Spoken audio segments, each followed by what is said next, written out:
welcome everybody. Thank you for being here. This is a time of worship with St Thomas Church, Wells in Somerset, England. And at present, one of the themes that we're following is that of sacred earth. We want to give attention to the value and importance of the earth. Our title today within that theme is Take Off Your Shoes. Now, during this COVID-19 epidemic, we often hear phrases like follow the science. And I do love science. With a science degree, medical degree, and a medical career, I really appreciate the discoveries of science in relation to the physical world, the body and the mind. And it's not surprising, given its success, that we may think that everything can be explained in terms of science, the laws of science. And so arising from that is a dominant atheistic, materialistic worldview, at least in much of the Western world. Now, having said that, there are a growing number of scientists and doctors and many other people who are experiencing a shift. People who may have had a deeply personal and direct experience that suggests that there's something more to this world and to life than the material world alone. Experiences that suggest that there is a mind or a consciousness or a spiritual presence and energy at the heart of everything. These kind of experiences are at the heart of the religious traditions too, at least at their beginnings. I've written a song called Ground of Being that tries to express some of this. That there is a ground of being, an I am, a consciousness, a mind in which we live and move and have our own beings. That there is a foundation, a source, a presence that we may call God. The song, of course, is inspired by the story of Moses and the burning bush in the Hebrew scriptures, Exodus chapter 3. Moses had such an experience. It is here that we hear the phrase, take off your shoes, for this is holy ground. It seems to me that this phrase, holy ground, bears some reflection today. Here in this mystical experience that Moses has, a direct encounter with God, God is revealed within the natural world, the bush, the flames of fire, and also the ground, which is said to be holy or sacred. We can interpret this in different ways, but one way is to suggest that Moses' eyes were opened, that he woke up to see the divine as present in the bush, in the fire and the ground, that God is not distant, but present in all things, present in the natural world. To think of the earth as holy or sacred becomes the basis for a renewed relationship with the earth, the ground, and the soil.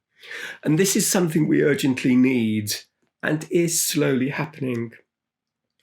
We can think spiritually of the ground of all being, but also of the literal ground itself, the earth and the soil as being so important. And this is what I hope to draw out in this sacred earth heart song time today. A contemporary improvisation of Psalm 104 by Christine Robinson. I am awestruck, Holy One, at this beautiful and boundless universe, gestated over eons with love and care. Your creative intent envelops the world like a cloak. I see it shining in the heavens, hear it whispering in the winds, Feel it crackling in the fire. For you energized the dust of the universe, the galaxies, the stars, the planets, right down to this jewel of an earth. You birthed her like a golden babe from the fires under your heart. She cooled, wrapped herself in water and in air. The waters receded, the mountains rose, storms shaped and softened the landscape. And in time, she gave birth to life in her seas. In the eons, life evolved into myriad forms, each with its own niche in your scheme. With your love, she taught each place its work, its song. And humankind, you birthed us too, gave us the world as our home and food, bread to eat, wine to make our hearts glad, herbs for healing, and oil to soothe the skin. You gave us many songs, many powers, and put a restlessness in our hearts. We could always seek you.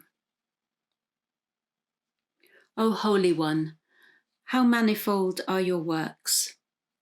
In your love and play, you have birthed them all and raised them up. I will sing your songs all my days and care for all you have created, and keep my heart ever open to your love.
Ground of all being, source of all life, great I am, we worship you. In you we live, in you we move, in you, O God, we have our being. Spirit of truth, enlighten our minds. Spirit of wisdom, our hearts. Ground of all being, source of all life, in Jesus' name we worship you.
all being, source of all life, great I am, we worship you. In you we live, in you we move, in you, O God, we have our being. Spirit of truth, enlighten our minds. Spirit of wisdom, our hearts. Ground of all being, source of all life, in Jesus' name we worship you.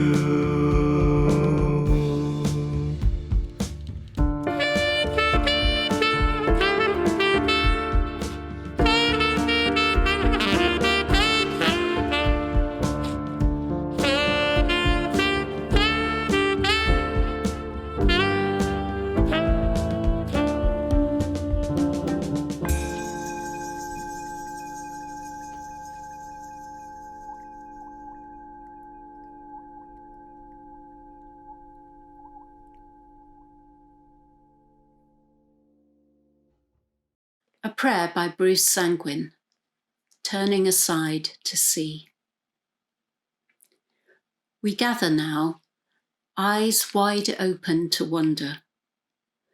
As Moses turned aside to see the bush ablaze with eternal presence, so in this sacred gathering, do we turn aside to see the world charged with the grandeur and the glory of indescribable mystery.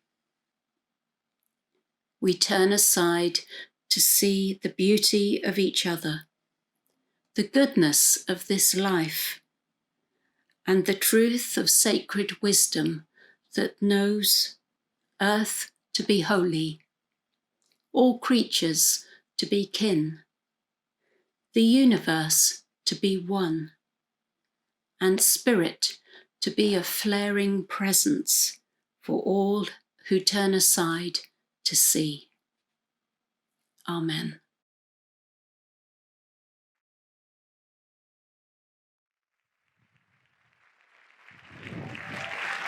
Thank you, thank you, thank you, thank you. Power of ideas. Every great movement in our history presented their power of ideas with 3 words. The French Revolution, égalité, liberté, fraternité. The great Christian before that, Father, Son, and the Holy Spirit. The American ideal, life, liberty, and pursuit of happiness. Our own time, New Age movement, mind, body, spirit. But all those 3 words were right in their time. But they lacked something. Either lacked our relationship with the natural world, or they lacked our relationship with our own self, or they lacked our relationship with the human world, human society. So power of ideas. I come to this TED event with 3 words. A new trinity for the age of sustainability. And those 3 words are soil, soul, and society. I put soil first because we have forgotten that we have come from the soil. We have forgotten that we will return to the soil. We do not remember that soil which nourishes us, feeds us, looks after us. soil for me represents the entire natural world, the entire earth. We're going to have a few minutes of reflection now, an opportunity to think about this theme that we're exploring today. I offer you two worlds, one which appears to be barren and lifeless, as far as we know, and the other which is full of life. And it's an opportunity to reflect upon our care of the earth, to reflect upon our relationship with the soil, the ground, and the earth, and the choices we may need to make if we want to continue to have an earth that is flourishing with life.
For over 70 years, farmers have been pressured to make agriculture and food production more and more industrialized.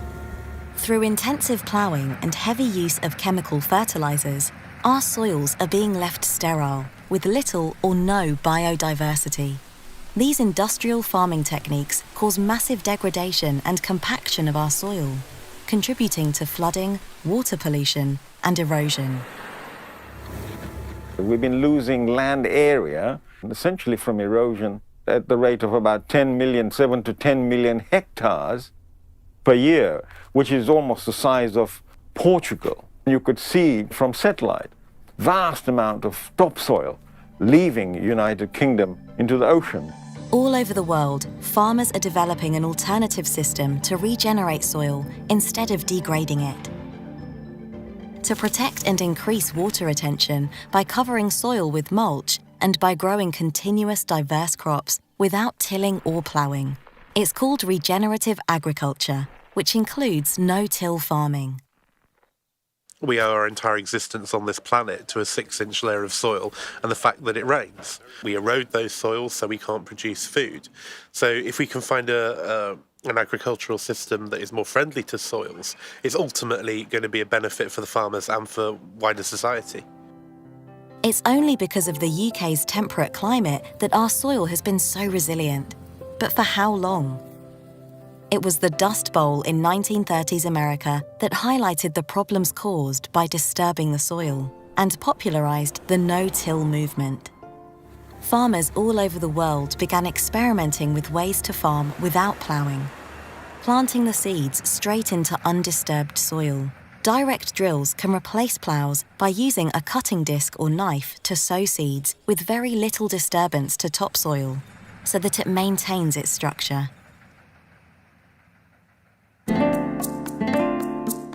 Carlos Crovetto is a pioneering no-tiller in Chile, South America. I have been in 21 countries teaching no-till to the farmers.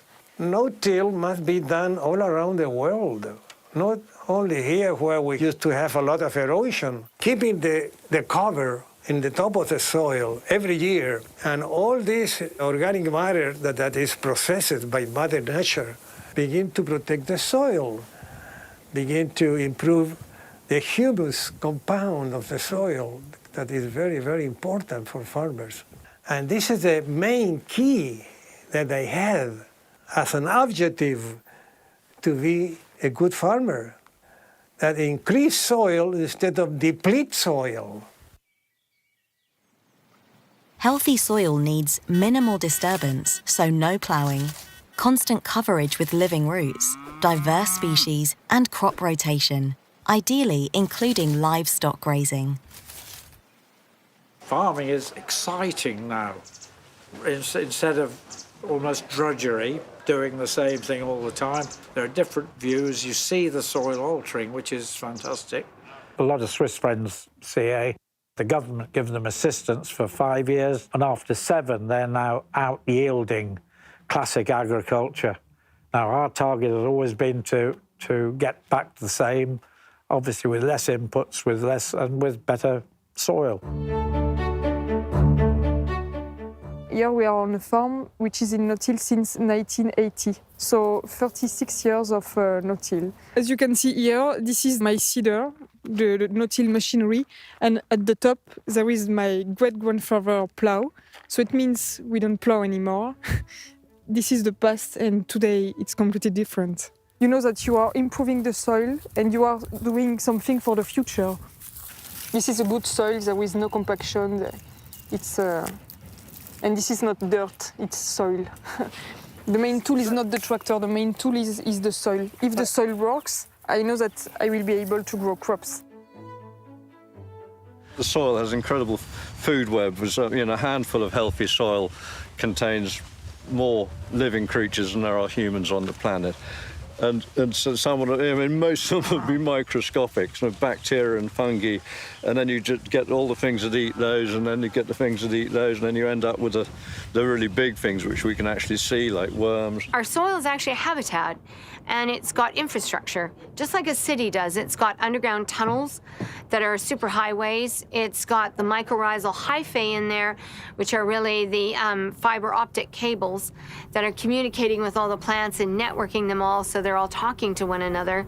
So the idea being that when you are standing on your soil, you're really standing on the rooftop of this other world, and you as a farmer have the ability to destroy this other world, or you can nurture it and culture it and make it great.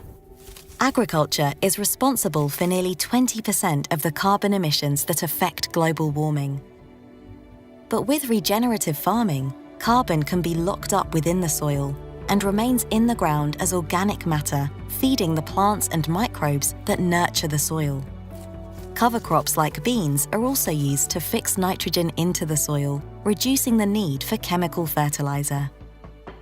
If we get nitrogen use down, for example, which we can if we increase soil quality, we can slash the amount of greenhouse gases that we release. If you've got a decent soil structure, it will hold the nitrogen, it won't leach out, the plants will be able to access it, and it will start to turn over in time. I think as an agricultural policy, the government would be mad not to suggest people went down this line. And the trouble is we're using less chemicals, less fertilizer, less machinery to do it. And all the chemical companies and the fertilizer companies and the machinery companies are advising the government on where agricultural policy should go. If you take no-till, the sort of next logical step is how do we use plant species to manage weeds so that we suppress them before they actually get established, and thinking about, rather than growing single species, we're always growing multiple species, but using them to do different functions, so suppress weeds or fix nitrogen. And it's all about managing all of those things. And the other key thing is bringing in livestock. If you have a mixed enterprise, something that might not turn out to be a cash crop from a cereal perspective actually is perfectly good as a forage crop for livestock. Mob grazing allows cattle to live entirely on a diet of grass while fertilizing the soil. It allows diverse plant species to grow that are not only better grazing for the animals, but add to the organic matter in the soil. On their natural diet, the cows are healthier and need less intervention. John Cherry was so inspired by what he was seeing on his farm, he and his family started an annual regenerative agriculture conference, the first of its kind in the United Kingdom. This event is a terrific example. People flock here because they want to do it. The machinery is out there now, and we started, I think there were 2 manufacturers of no-till drills, and there'll be 10 or 15 here demonstrating. It was great because we had really good speakers. We could share ideas between farmers, and it was very interesting. I think we've got here a good foundation of ideas and people, and it's truly coming from the ground up.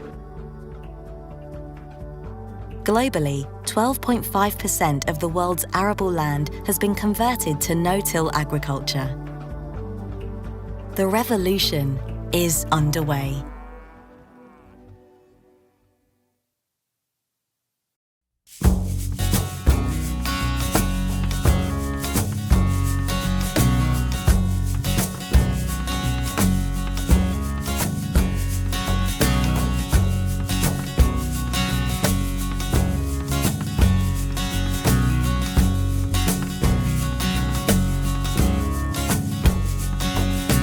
Turn me, earth, to a new sunrise. Turn me into the light of morning. Turn me, earth, when I close my eyes. Turn me into the night.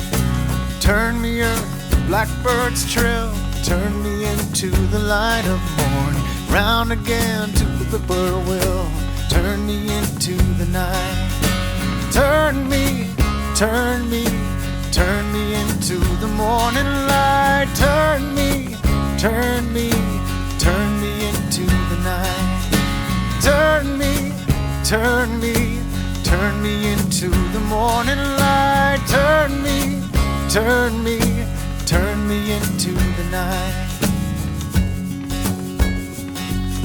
And as you're spinning light and dark, turn me into the light of morning. Turn me, earth, around your star. Turn me into the night. Through the seasons we will go. Turn me into the light of morning. Summer rain and winter snow. Turn me into the night. Turn me, turn me, turn me into the morning light. Turn me, turn me, turn me into the night. Turn me, turn me, turn me into the morning light. Turn me, turn me, turn me into the night. Mother Earth, the child I am, turn me into the light of morning. Now I was born for this dance. Turn me into the night. Round and round the sun we fly. Turn me into the light of morning. Thank you for this light. Turn me into the night. Turn me, turn me, turn me into the morning light. Turn me, turn me, turn me into the night. Turn me, turn me, turn me into the morning light. Turn me, turn me, turn me into the night. Turn me into the night. Turn me into the night. Turn me into the night.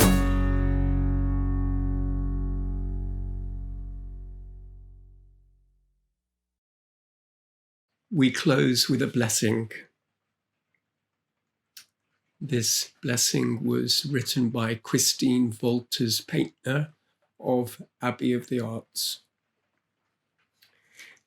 Gaze upon creation with your eyes soft, a holy icon revealing the face of love. See the beauty of green earth arising.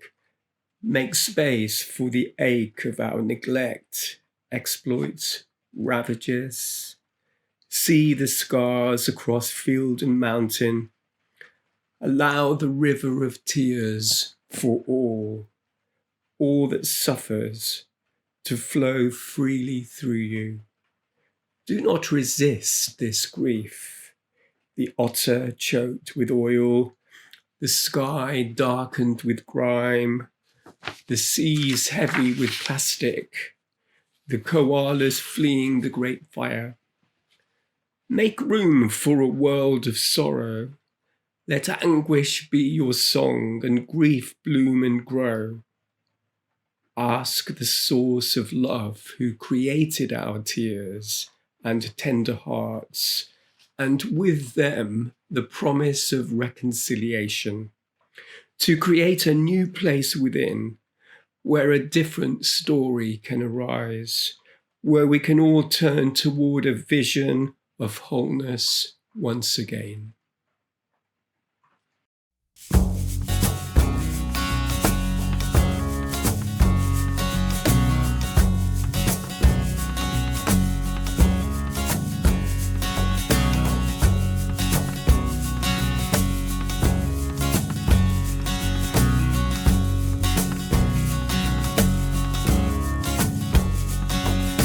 Turn me, earth, to a new sunrise. Turn me into the light of morning. Turn me, earth, when I close my eyes. Turn me into the night.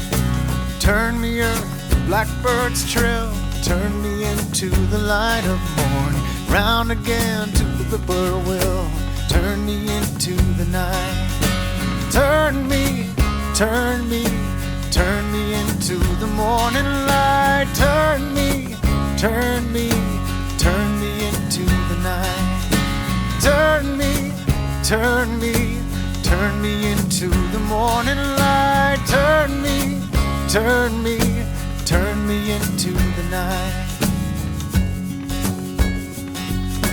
And as you're spinning light and dark, turn me into the light of morning. Turn me, earth, around your star. Turn me into the night.